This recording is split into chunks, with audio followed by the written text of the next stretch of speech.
Hello everyone and welcome back to Age of Nagash, which is a channel dedicated to Age of Sigmar, and in this video we are going to be talking about more news, leaked information, that sort of thing. It's going to be quite a quick video because I can only read so much of this leaked information. Essentially, I saw on Discord when I woke up this morning that we have got the points for Kragnos and Lord Kroak himself.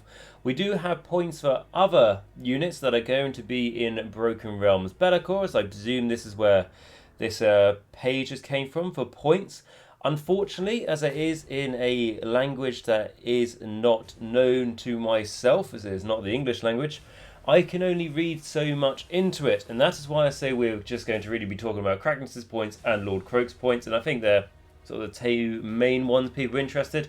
Obviously, if later on today or something like that, another page comes up in English and we can all read it, and for some reason the person who can take a photo that's not incredibly blurry, that would be very useful. But for now, like I say, just Kragnos and Lord Kroak. But I can point out things like look at the Beast of Chaos.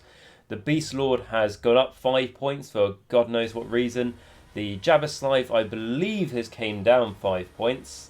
But apart from seeing those little things, despite it being in a language, like I say, that's not mine, also it's pretty blurry to try and read. So what I usually say when I go through this to say to you guys, it's on the screen so you can read it as well if you like to. You probably might struggle trying to read all of this, but there is a link to my Discord in the description of this video, so click that link, it will take you to my Discord and you'll be able to read this information for yourselves best you can if you would like to, and maybe use a translator app or something to try and translate some of the words over so you can see some of the other units. As you can see, we've got like Cities of Sigmar here, so we've got like the points of the Witch Hunters as well, so like 115 points each. It's weird how they are separate unit entries, though, I will say, is because you have to buy, both of them in the same box and stuff. But going on, like I said, the main part of this video is the first one is going to be Kragnos. So Kragnos himself is going to be 700, and I believe it's 60 points. It may be 50 points, but it's going to be 750, 60 points for what he is. Now, in all honesty, I'm not surprised really in the slightest. I think his War Scroll reflects his points in how much damage output he can do. But what I will say is, from what we've seen of his War Scroll, is that I can understand why destruction players who have seen his points are not happy with it, because he doesn't really add anything to your destruction army unless it's going to be like a really good sub-allegiance or allegiance within Broken Realms Kragnos. And I believe I said Broken Realms Kragnos earlier. I meant Kragnos. They're bringing out so many of these Broken Realm books all the time now, but obviously this is the last one. So in Broken Realm Kragnos, if there is going to be presumably an allegiance for destruction, a sort of like a Grand Alliance destruction, maybe Kragnos will add a lot to your army there. But apart from that, he doesn't really add much to destruction armies at all, apart from a +1 bravery aura, which is pretty mediocre to bad in quality of how much that's going to buff the entire army. But he can potentially do 36 mortal wounds on the charge. Yeah, it is 36, yeah.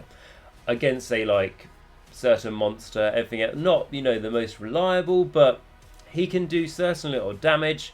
You can screen against him though, which is obviously very true because Kragnos can't fly. He only moves 10 inches. He's got a big base. He's quite hard to move around the table if you are quite dominant in terms of like area denial and board control and things like that. You can play ways around him. And I saw a discussion like that online, and it was I was on Facebook, and there were some people talking about the thing they hate about Age of Sigmar is the double turn. And I've always said that I've enjoyed the double turn. It swings and roundabouts. Sometimes it's made a game that you can't win to a game that you're going to absolutely win, and then sometimes it's made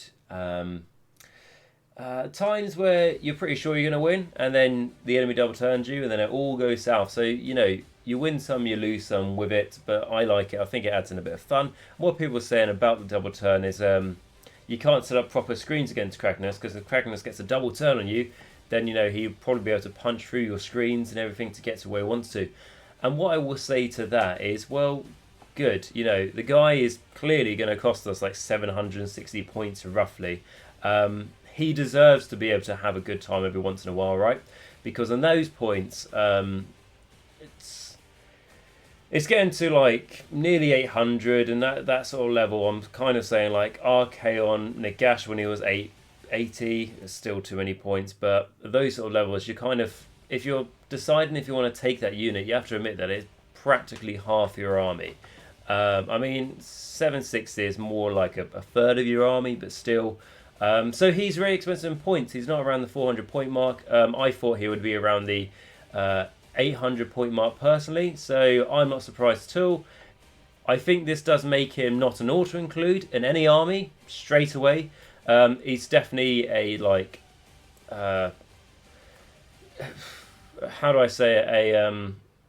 A choice in the sense of, I love Kragnos, I think he's a really cool model, I want to take him in my army, I've got a narrative for my army, or you know, I just want to have a model in my army that can just do so much damage and have such good, you know, great time with.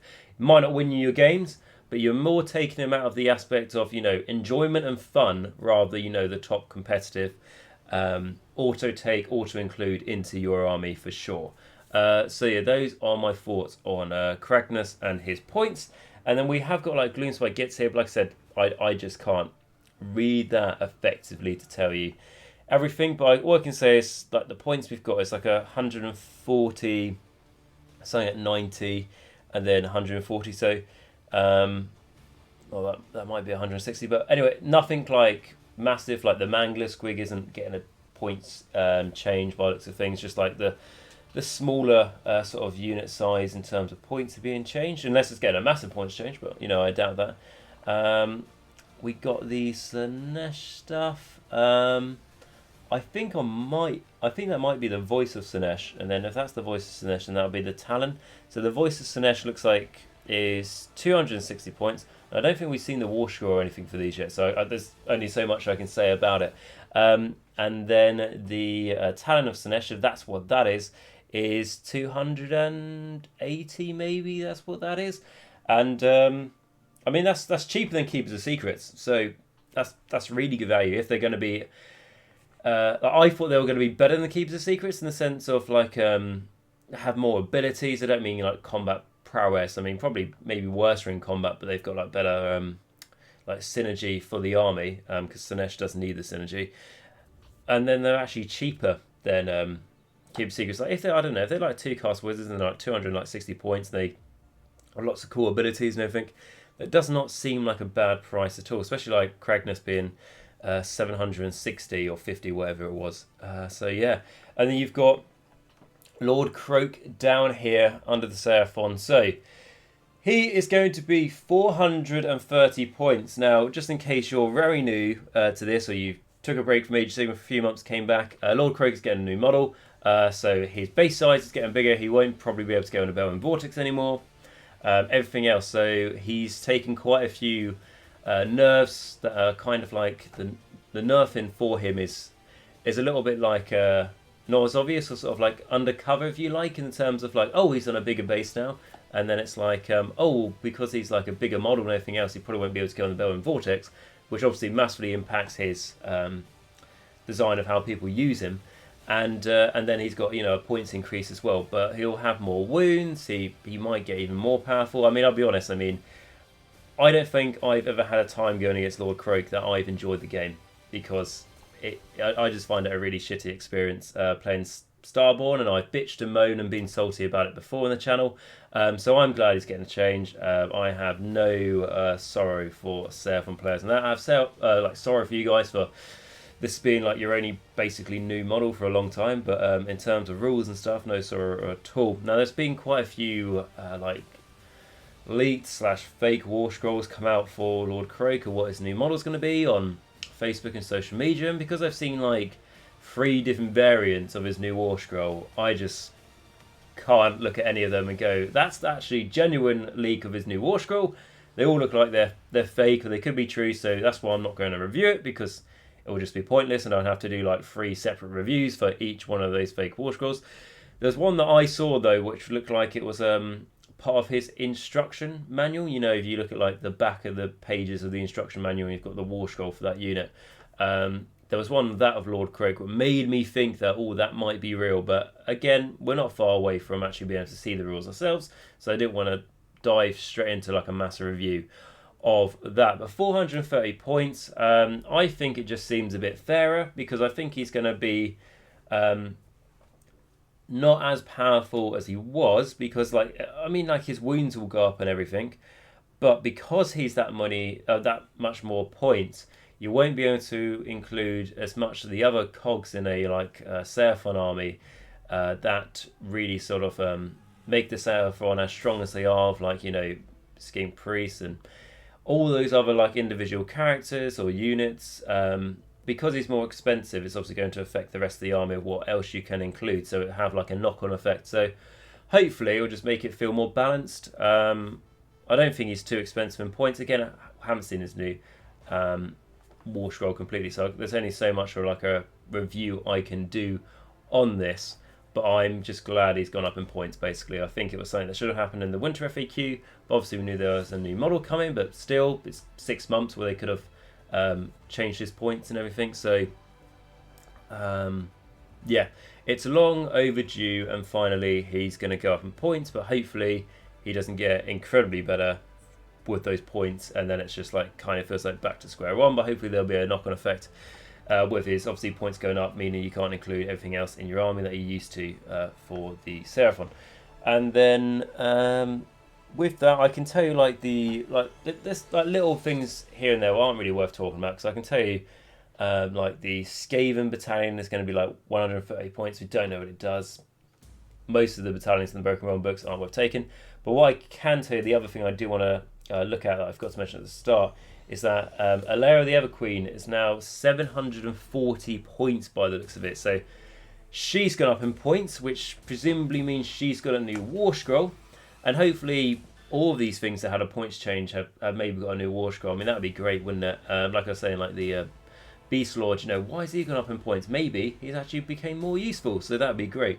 But Alera the Everqueen has gone up in points, and Alera has been for a long time now a model that people have always said, always said for quite a while, I should say, it's not worth her points. She's too expensive, everything else. I suggested when I did my video on how to start collecting Sylvaneth, I said just slash her points to 400. And it sounds something really, really extreme, but just do that, see how she does. But what it seems like they've done, and I think this is a better thing, is changed her war scroll, made her more useful, maybe almost like an auto-include in your army, like sort of like how Morathi is for Daughters of Cain. Not like, I know you can take Daughters of Cain armies without taking Morathi, but Morathi is much cheaper in points, but maybe Alarielle was going to bring so much to the army that it almost feels like half the time you're making lists with her, which would be really, really cool. Nice to see her on the spotlight again, because you've got all these like really nice models, haven't you, that if you're a Sylvaneth player, you may have painted up Alarielle, all that sort of thing. Really like model and stuff, but you never really feel like you can use her because she just doesn't do enough for her points on the table. Hopefully, despite her points going up, her war scroll will reflect why and actually make it more useful. It's like, for example, my Nagash that I was just looking at in the cabinet now.